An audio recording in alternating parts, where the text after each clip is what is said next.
Hello, listeners. Before we start, I just want to remind you, you can listen to Nighttime early and ad-free on Amazon Music. Include it with Prime.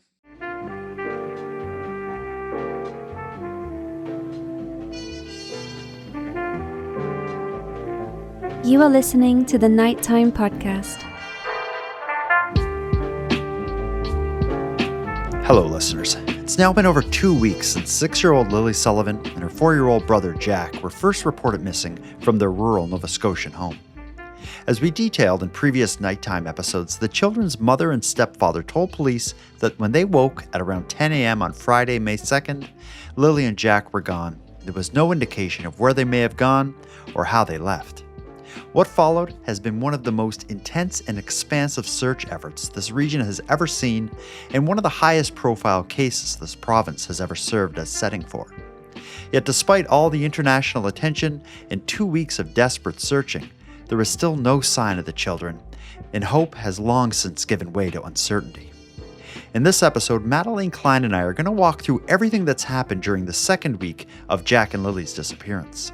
We're going to share the latest from the RCMP, we'll discuss the oddly rejuvenated search, we'll compare Jack and Lily's story to that of another missing child from Nova Scotia, and we'll break down some of the more interesting news reports related to this case. So let's get into it. Tonight, in this episode of Nighttime, we're once again asking, where are Lily and Jack Sullivan? After 6 days of bushwhacking, scouring culverts and ravines, climbing over downed trees, and wading through waist-deep water, the RCMP announced Wednesday that they are scaling back the search for Lily and Jack Sullivan. As of today, May 7th, the active search efforts to locate Lily and Jack will be scaled back. We're transitioning from a full-scale search to searches of more specific spaces that have already been searched by our teams. We want to circle back to increase the probability that all clues have been found. And when transitioning from an active search to a scaled-back search, the probability of survival is taken into consideration. Ms. Madeleine Klein, it is a long weekend here in Canada. I think this is a national holiday tomorrow, right? Victoria Day? Yeah. Before we get into our discussion, though, I want to just ask right off the jump, do you have any big plans for the weekend, the long weekend? Anything going on in your life that is worthy of putting out there? I guess. I've just been wretched all week. I'm usually such a delight, and I know you know this. And it's such an eventful week. Like, it was Mother's Day, and then it was my birthday. And then yesterday was my anniversary, and maybe that's just too much. Like, like overload it with serotonin. Isn't serotonin when like the feel good chemical in your body? Maybe you've just had so much. No, isn't that dopamine? And it's also probably not the weather. It must be warming up there. It's not great here. It was supposed to snow yesterday, and it didn't. So that's good. What it is. That's what it is. It's mid-May and it's supposed to snow. You live in the worst place in the country. Oh, you don't have to tell me twice. That's the problem. Let's get into it, though. We got a lot to talk about tonight, so we can't be here chit-chatting about how awful Regina or even the province of Saskatchewan are. We have to talk about what's happened since our last discussion surrounding the disappearance of Lily and Jack Sullivan in Nova Scotia. This is our third time covering this case, doing weekly updates, and I just want to say again, I think we've said this every time, I cannot believe this is still going on, and it is only building up. I'm here in Nova Scotia, and you cannot go anywhere or talk to anyone without the topic coming up of where are the two children who have been missing now for 16 days. It's defying statistics, it's defying the odds, it's unimaginable. The public understandably is hanging off of every update that the RCMP provides. And fortunately, they have been better, they being the RCMP, have been better in this case than I'm used to seeing with providing updates to the public. But I don't think anything they say is enough, short of them telling us what happened. People need to know. Absolutely. People have gotten more unhinged, and I foolishly thought maybe they'd draw it back a little bit, but no, they haven't. And what we need to realize is we may not know for a long time, and it may be ever. I don't know. But like we said last time, even if and when they're found and there was no foul play, it won't be enough for some people. Yeah. For me, the shock is that the search has just kind of been spinning its wheels at the same stage pretty much since we first started to talk. And we'll get into that as we talk about the updates that occurred over the past week. And there has been a lot. When we last spoke, the main update we had discussed is the first RCMP press conference related to this search, where they shared with the public their belief that Jack and Lilly were likely no longer alive. And they also shared the news that they were going to be scaling back the search. And you and I had talked about kind of between the lines, it seemed like the search or that the investigation was going to take a different approach into something that to me at the time seemed a little darker. That was kind of where we left off in our last discussion. Yeah, it's about the bedrock of it. Since then, a lot has happened. Multiple RCMP press releases, a change in the style and method of searching. That's surprising. We'll talk about that. And there's been a whole lot of news coverage. So there's a couple articles and pieces, news pieces I want to talk about as we cover the week's updates. But let's start with the first RCMP press release after the scaled back search and their announcement that with the belief that the children were likely not alive anymore. On May 13th, 11 days after the disappearance and about 5 days after that press conference that we discussed, the RCMP issued their second press release that updated the public on their investigation. I'm going to read you some of it here and then we can talk about this. We're exploring all avenues in this missing persons investigation, said Staff Sergeant Curtis McKinnon of the Pictou County District RCMP. We have officers from multiple disciplines dedicated to finding Lilly and Jack, including highly trained RCMP major crime and forensic investigators. To date, more than 180 tips have been received from the public, and all are being followed up on. Officers so far have identified 35 people for formal interviews as part of the investigation, including community members and those closest to the children. And on May 8th and May 9th, the RCMP's underwater recovery team scoured bodies of water around Lansdowne Station. However, this two-day operation didn't uncover any evidence. We continue to work day and night on this file, and like all Nova Scotians, we want answers and we want to know what happened to these children. I'm going to play you some news coverage of this update, this press release, and then we can talk about it. The Nova Scotia RCMP says they're looking into nearly 200 leads regarding missing brother and sister Jack and Lilly Sullivan. In an update sent out today, the RCMP says they have received more than 180 tips from the public that they're following up on. They're also formally interviewing at least 35 people as part of the investigation, including community members and those closest to the children. This is the 11th day since 6-year-old Lilly and 4-year-old Jack were reported missing from their home in Pictou County's Lansdowne Station. So, first of all, just first comment on it is I'm glad to see that the RCMP, like they waited a while before they did the press conference, but since the press conference, it has been regular updates. This is the first one that really gave us much information on what's happening behind the scenes. In their press conference, they did talk about major crimes being involved, but they said, major crimes is involved in every missing person's case. We deem them suspicious until they're not. But this makes it seem a little different. They have 35 people they want to interview, and I'm sure the two of us could think about who a lot of them are. But 35 is a pretty big number, and that surprised me. That's more than like grandparents and parents. And then they mentioned the tips, about 180. So that's a lot of tips, but given the profile of this case, when I look at what's being said online, I have a feeling a lot of those tips are something closer to like nuisance information. Well, and I imagine lots of the tips they get are a lot like many of the Facebook comments we've seen. And it's like the person getting the tip is probably like, you don't think we've already thought of that? How many people have been like, why haven't they interviewed the mother? They need to check around the house. Yeah.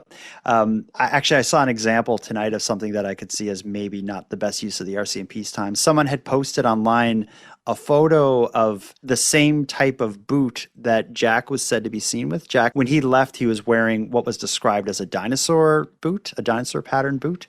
Someone had posted a photo from another part of Nova Scotia that they saw one of that boot just laying in a playground somewhere, I think is Oh. what it was. And they're like, I took a picture of this, I sent it to the RCMP. But the thing is that dinosaur boot that Jack had, the brand name is George, which is like the in-house Walmart brand. Yeah. So like like it's probably one of the most common kids' rain boots. And if you put your thinking cap on, why would his, like, if he goes missing in Pictou County, Nova Scotia, why would his boot be at a playground on the other side of the province? Like, of course, it doesn't make a lot of sense. But No. people, like, I guess what it's, rather than criticizing kind of the nonsense tips, which I'm sure there's a lot of, I think it's just a statement to the fact that people just really want to help. Yeah, that's true. People cannot let two children just disappear, and that's always been kind of like my feelings in this, is that an unsolved crime is one thing. Two children, as far as we know, walk out of their home to never be seen again. That cannot happen. You can compare this case to some others where children have disappeared and not been found. For example, the Dylan Ealer case, which we'll talk a little bit about tonight. Dylan Ealer was a young boy who went missing about an hour away from where Lily and Jack were last seen. Dylan, his body was never found, or he was never found. He disappeared about 5 years ago. But where he went missing was near a stream that feeds to a river that feeds to the Bay of Fundy, which has the highest tides in the world. What were thought to be his boots were found in debris on the riverbank. So it would kind of make sense why he wouldn't be found. Jack and Lily disappeared, as far as we know, in a forest. There's no reason why they haven't been able to find them. The fact Right. that the police are pursuing these tips and 35 interviews, clearly they're not interviewing these people about them wandering off. No. Oh God, no. I'm trying to think, like, if we could, and we won't, but like if we could brainstorm who the 35 could possibly be. So like 10 family members, let's say, neighbors, maybe coworkers of parents, Yeah. or something like that. Well, and also I believe both children like were in the process of being tested or analyzed or whatever for like autism spectrum disorder. So I could see there being, parents, grandparents, neighbors, close friends or other extended family, Yeah. teachers, maybe social worker, CPS, like child protective Yeah. services, are involved in this story as well. So yeah, I think you could probably fill out the 35 pretty good. Yeah. Just with that. And the CPS, like Child Protective Services, we don't know a lot about what their role is, but one thing that has come out is when Jack and Lily's mom, Malaya, left the home in Pictou to live somewhere else in the province and blocked the stepfather, Daniel, on Facebook, as we have discussed. She took the baby with them, and something that Daniel, the stepfather, had said to the news, I think he told Globe and Mail, that he went to the police station trying to arrange some kind of like meeting where he could see his baby that she had, but CPS, the Child Protective Services, did not allow him to see the baby. Oh. And I thought, like, I don't understand how this all works, but there's something happening behind the scenes related to like custody and visitation, and if he can even see the baby. I'm not going to use that to speculate if he's involved in anything malicious with Jack and Lily. It could simply be the two, like, something's not going right. Two children are missing. We're going to, protect this kid until we can figure out what's going on. I'm thinking that's probably what's happening, but I don't know enough to say. That tells me, because it's, and mind you, I don't know how like the protocol works in this situation, but all that tells me is if CPS was already involved, there was writing on the wall that their relationship was rocky to begin with. And then something like this happens, of course it's going to cause a massive breakup. Yeah. And we don't know if CPS was involved before this disappearance. We just know that, according to Daniel, CPS got in the way of him being able to see his 16-month-old, and that's something he said to the press. So it's just, we know so little about what's going on that, and most of what we know is either the RCMP releases or statements that he makes to the media, because he talks quite regularly to the media. Malaya, the mother, doesn't say anything. So it's, well, and lots of people think that that's like very suspicious behavior, but I don't think it is. no, why? Like, she everyone reacts to shock and trauma differently. And clearly talking to the media isn't helping. Absolutely. Absolutely. So, Anything she says, it's like peeing in the wind. Anything she says, people will use against her, just like they do with Daniel. As long as oh, she, she's damned if she does, yeah, damned as if she long as doesn't. she's talks to the RCMP and the people who are actually trying to find the kids and understand what happened, that's the important thing. She doesn't owe the public or the media anything. No, And absolutely people not. have different ways of handling it. I don't know Daniel personally, but maybe he's the type that he's just putting himself out there and he has no problem standing there talking to the media. Maybe she doesn't like it, and so be it. Yeah. Yeah, one of the comments that really bugs me is, oh, like, she's not upset enough. It's like, how do you know? Just because she's not crying in front of a On that camera. 14-second clip that you saw. Yeah, like she's laying pretty low. Yeah, another update. This is an unusual one. The RCMP issued a separate news release correcting the spelling of Lily's name. Now, let me talk you through this.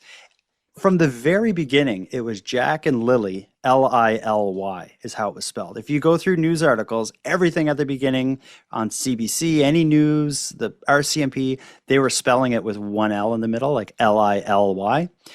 They released a news release informing everyone that the correct spelling is Lilly, and that has caused for news publishers quite a bit of trouble. It's all the past articles still use the original spelling, and now present day after this update, when everyone was informed of how you actually spell her name, it seems like half are doing it the old way, half are the new way. CTV, which is a major Canadian news organization, last night I saw a headline that had in the headline it was Lily. Throughout the article it was Lilly. So it's like half and half. And now my old episodes, I had her name with, spelt the way we knew it originally, but I'm going to go back and fix it. But it's weird that could happen. Yeah, it's obviously a simple mistake to make, just given in the the heat of the name. moment, they want to just get the information out. Yeah, but it is like spelling is important, and that's coming from someone with a weird name. If I had a nickel for every time my name was spelt wrong, I would not be rich, but like that's a lot of nickels. I guess my surprise with the spelling is that it took that long. That's true. No one was like, you're spelling the kid's name wrong.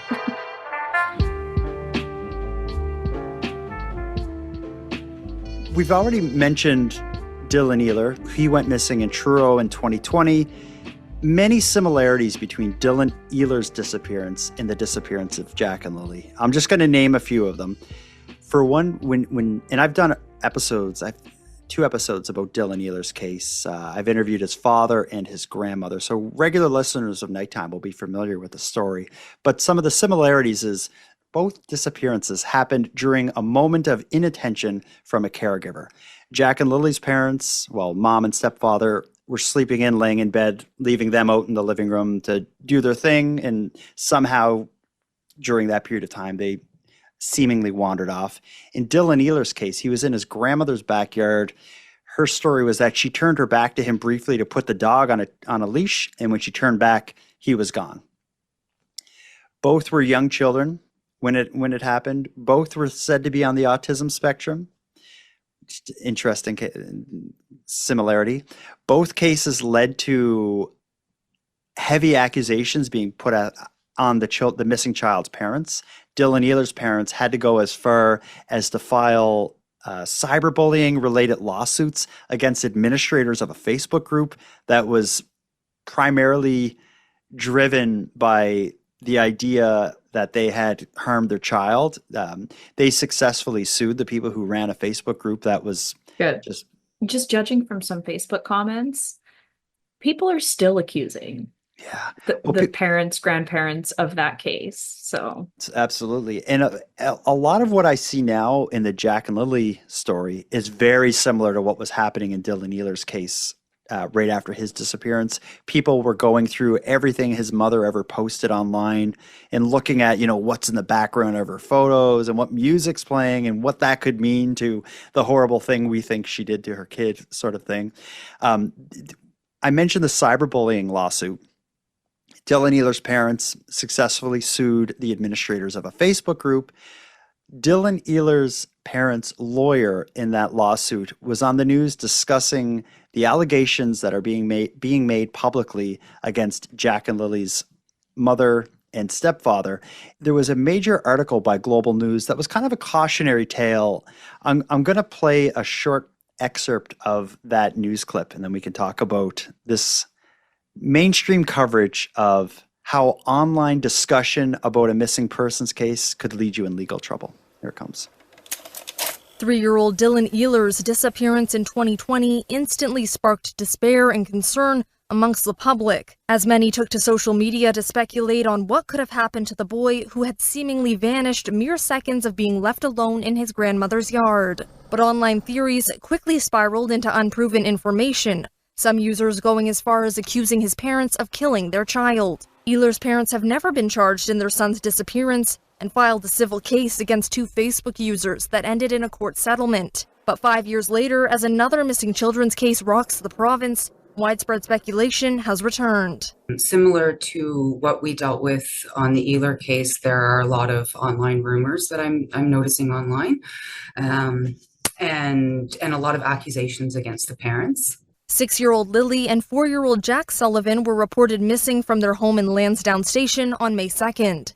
A police investigation into the missing children is ongoing, but that hasn't deterred the public from launching an unofficial investigation of its own on sites like Facebook, Reddit, and X. With respect to the spread of misinformation, inaccurate information, and speculation, I just want to say that's harmful. It's harmful to the families and communities who are trying to work their way through a traumatic event. And so I really want to encourage people to be kind. There's a lot of information and the police have to follow up on every lead. But when a lot of it ends up being rumors, it's taking away from valid calls that they're getting and valid information that they would like to follow up on. And the average social media sleuth could be risking far more than a slap on the wrist. If it rises to the level of criminal harassment or threats, the police will certainly get involved and there can be criminal charges laid. On a civil side, the victims of these bullying posts do have some avenue to get justice. So they can file an action in Supreme Court for a cyber protection order, and a judge can order the people that are posting to stop, to take down posts, to remove groups from online, and even to the extent that, depending on the harm that is done, damages can be awarded against the offending party. It's a pretty interesting piece, eh? It is.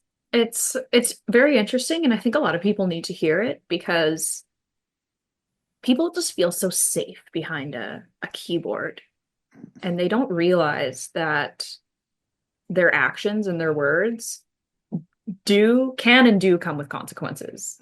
Certainly. You can't just run your mouth and not expect no consequences. Yeah. And so many people cross that line too, cross the line to I'm sending messages to the people close to it, to the grandparents, to the parents who, as far as I know, took their profiles off Facebook, and I don't blame them for doing that. Not at all. In that piece, they called out Reddit, Facebook, and X, but I really think they should have included YouTube and TikTok, because some of the worst stuff I'm seeing kind of starts on YouTube and TikTok, and then people take that onto Facebook and just kind of run with it through these groups where it's just tons of people sharing this misinformation, and it's all happening at a horrible time in Canadian media, because right now we have our government. International listeners may not know this, but the Canadian government is in a dispute with Meta, the owner of Instagram and Facebook, about how much money Meta should be paying Canadian media for profiting off of their content.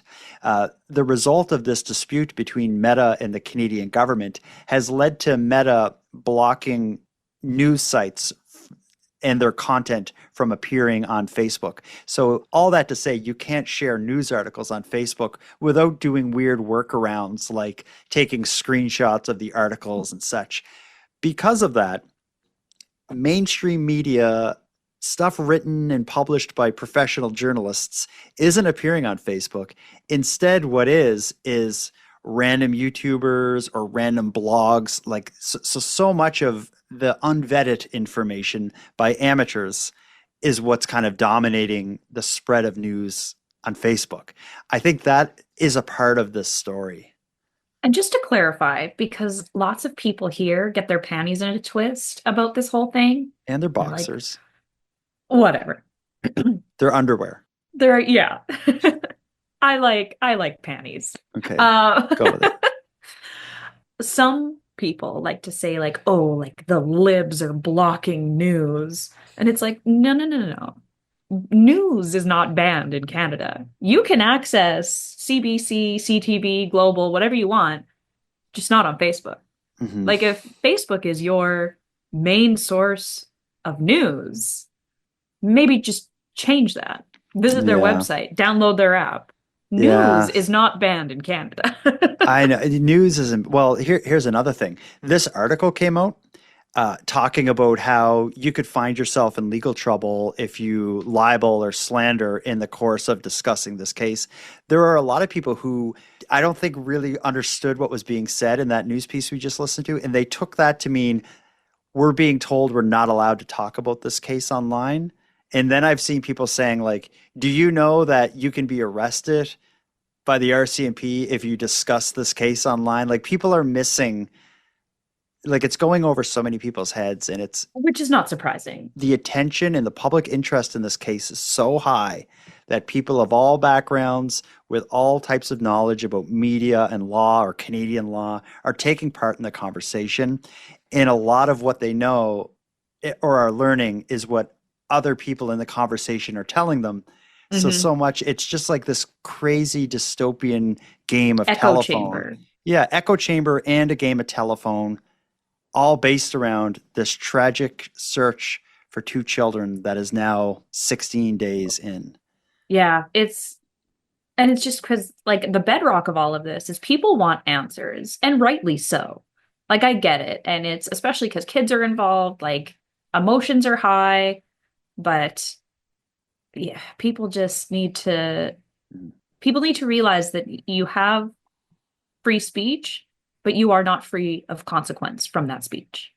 People are going to discuss anything of public interest. When you're discussing a case like this, if your discussion is accusing someone of something, there can be legal consequence. Like we have laws in Canada about you saying something about someone as if it's fact when it isn't.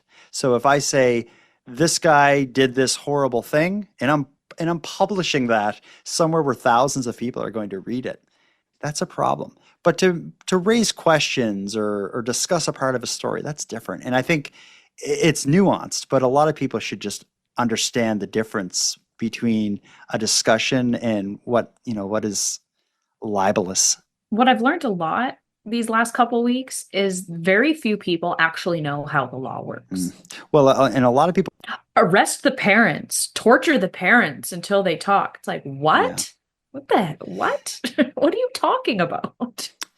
I think what people need to realize, and this is what helps me, when you see something offensive or just crazy online, a lot of what you're reading, if you go down into the comments, what you're reading is like somebody who knows very little about what they're talking about, sitting on a toilet, flipping through their phone quickly. Then they hit send, they stand up and flush the toilet.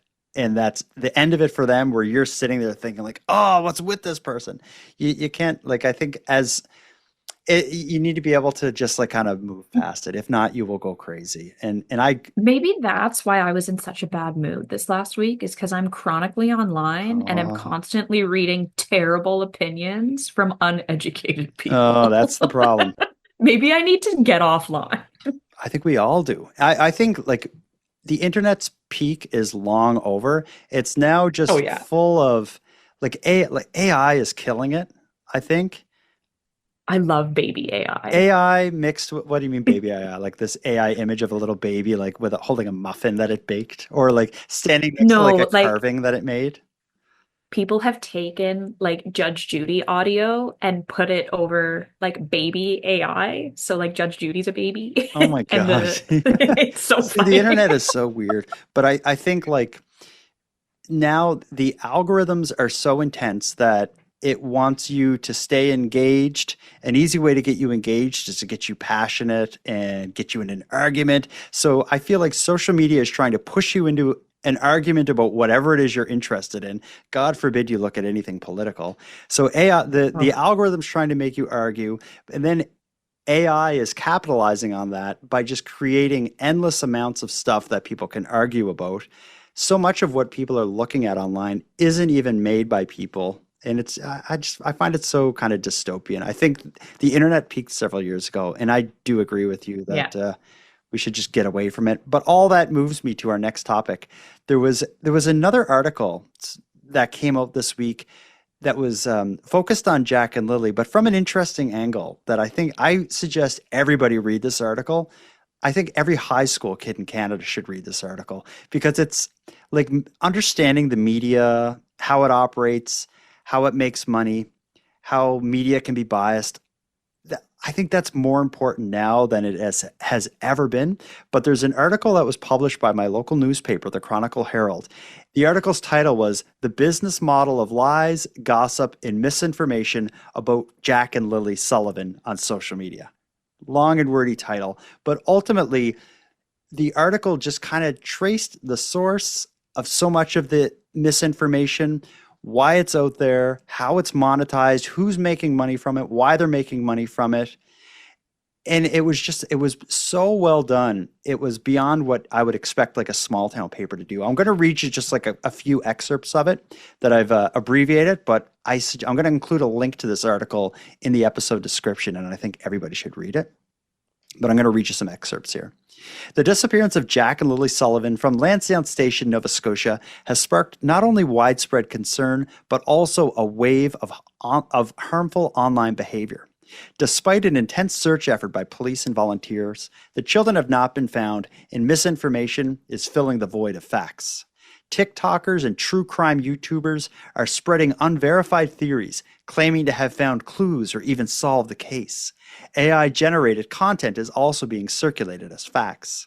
Experts say this exploitation is driven by profit, not truth. Social media algorithms award popularity over accuracy, incentivizing creators to produce sensational and often misleading content. This monetization of tragedy is damaging not only to public understanding, but also to mental health, encouraging obsessive engagement that harms both creators and their consumers. Psychologists warn that this behavior leads to anxiety, inattention, and depression, and may cause additional pain for grieving families. Legal scholars argue that without regulatory reform, social media companies have little incentive to moderate harmful content. However, making platforms liable could also stifle competition in public discourse. So that just gives you kind of like a broad sense of what it talks about. But this article drills deep down into how people from all over the world seek out a tragedy that a lot of people are talking about, and they basically use clickbait to make it seem like they have a development or some great piece of information. And the social media sites like Facebook and Reddit and X and all the other ones, they're not looking at how good your content is. They're looking at how many people click it and engage with it. So if you make this awful video that's filled with misinformation and it has a thumbnail that says something like huge red flags in the Jack and Lilly Sullivan case, breaking news, smoking gun, people are going to click and share that and not realize that it's just drivel, unverified, uncorroborated.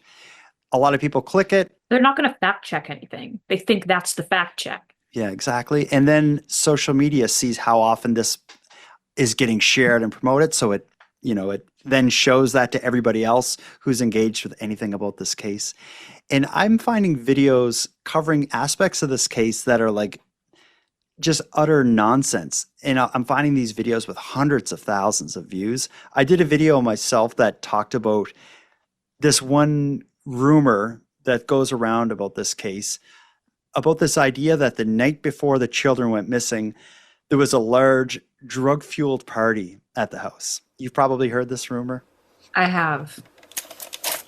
One of the most widespread rumors about this case is that the night before the children went missing, there was a wild party at the family's home. This detail has made its way into many of the complicated theories that online commenters, TikTokers, and YouTubers promote.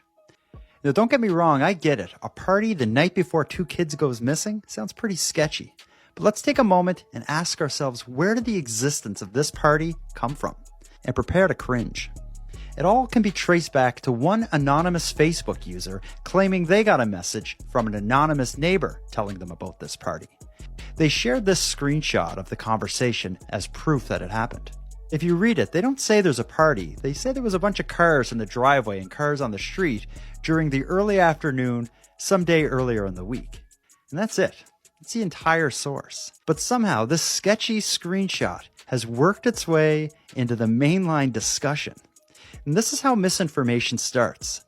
But how it gets spread is through people that are more interested in speculating than they are in confirming and corroborating. So if you care about this case, be responsible with what you're sharing. Share facts, not fiction. So somehow the internet took this to be like, okay, so this must be real, and there were cars there, so there must have been a party. But then when they told other people about it, those people were like, okay, there was a party there like the day before. Then they told other people, and then they're like, oh, there was a party there the night before. And then it just became like this kind of fact. Snowballs. Right, and it's just nonsense. Yeah. Well, because it feeds their, it feeds what they want to have happened.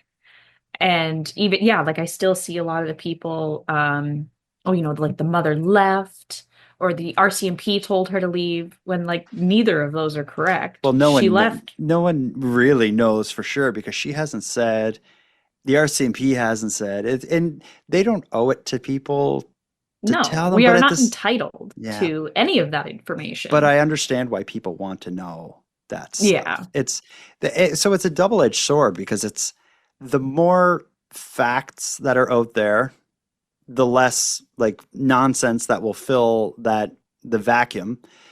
But at the same time, any facts that come out are probably a bit of an invasion of privacy. Like if everything if everything is as they said it was, the children simply wandered off, how horrible is it to have people from all over the world going through your old photos and accusing you of these horrible things? Like it's so brutal. But what people do need to remember, and we've discussed this in earlier episodes, the police aren't going to announce every detail as they discover it. Let's move on to the last, I think, and probably the largest update of the week. So we had the initial press release that I mentioned earlier where they shared the 35 interviews that would be conducted, the nearing 200 tips. The next major release from the RCMP came on the 16th of May. This is another press release or update about the case. I'm going to read it to you. And this one, I think, is really surprising, to me at least, because again, in our last episode on this case, we heard the press conference where they scaled back the search and said, if we thought the kids were still alive, we'd still be searching. That's almost a direct quote from that press release, or that press conference. Here's the press release they sent on May 16th, just 2 days ago from the time of our recording. Ground and air search efforts are planned for tomorrow, May 17th, as the missing persons investigation into the disappearance of Lilly and Jack Sullivan continues. Searchers from ground search and rescue teams, the Civil Air Search and Rescue Association, and the RCMP will focus on specific areas around Garlock Road in an effort to locate Jack and Lilly and advance the investigation. The search follows a large-scale air and ground rescue search of 5.5 square kilometers of heavily wooded rural terrain in the Garlock Road area that began on May 2nd. On May 7th, the search was scaled back in favor of more specific searches. On May 8th and 9th, the RCMP's underwater recovery team scoured bodies of water around Lansdowne Station, which didn't uncover any evidence. We ask the public to avoid the search area and allow our trained searchers to do their work. So all that to say, after calling off the search, doing a little bit of targeted searching that involved sending divers out of nowhere on the 16th, they announced that yesterday and today, the 17th and 18th of May, Saturday and Sunday, they'd basically be just like restarting the search as it began. A huge team of search and rescue volunteers doing like a grid search, seemingly in that same area. And I think when this press release came out, a lot of people probably thought they must have some tip or there must be some specific area they're searching.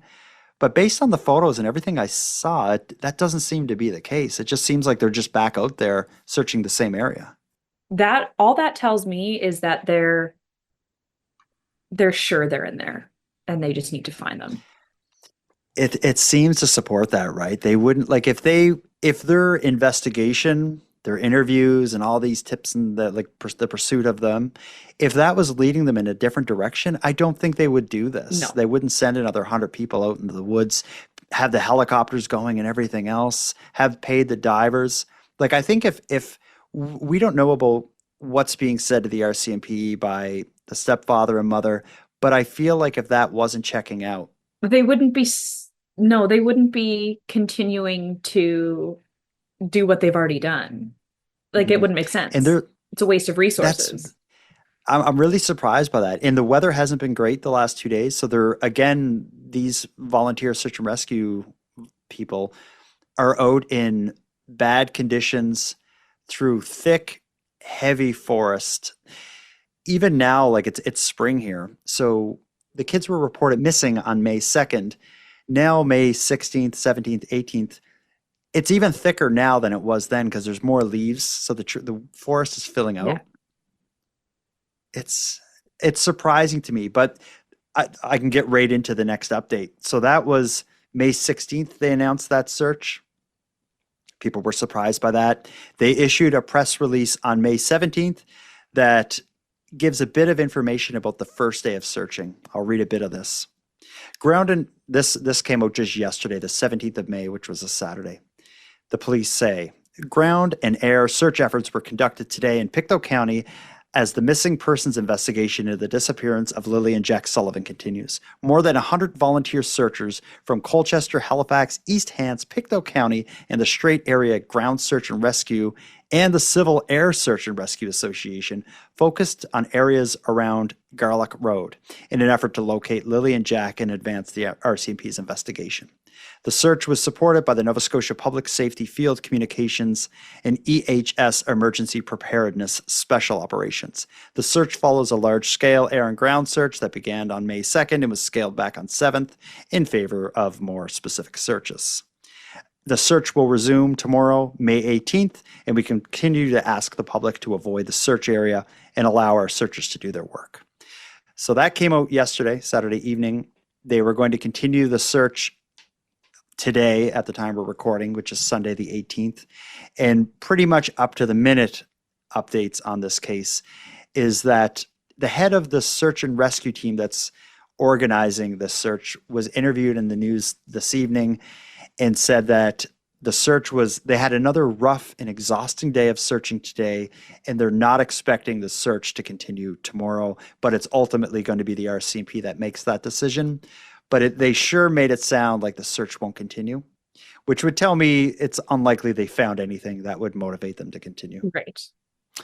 Well, we'll wrap this up, but I'll be watching along closely, and if there are any significant updates, we'll be here again next week doing the same thing. Every time you post and it's like something about Lily and Jack, I'm like, this is it. This is the news we've been waiting for, and it hasn't been yet, but no. But what is for sure is that this case continues to hold public attention and public interest. Everyone is talking about it across Nova Scotia and across Canada and now internationally. This has now become a well-known ongoing story.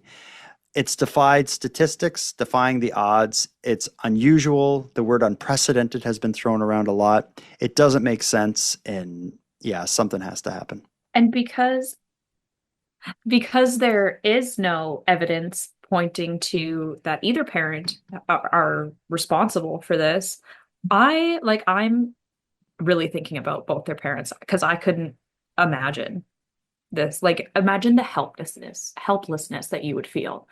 The world is against you. Your two babies are lost. and you can't do anything.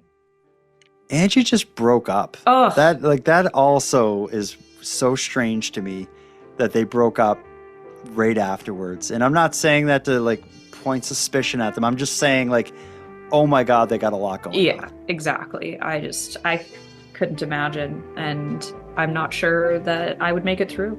Like, I don't know how anyone does.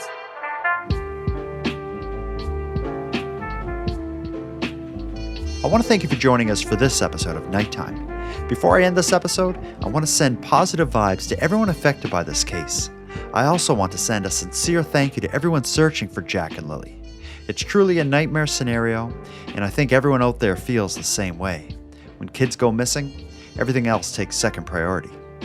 Shortly after the release of this episode, I'm going to be releasing a bonus discussion featuring the hosts of the True North True Crime podcast, in which we'll discuss the timeline of this case and break down nearly every moment of it.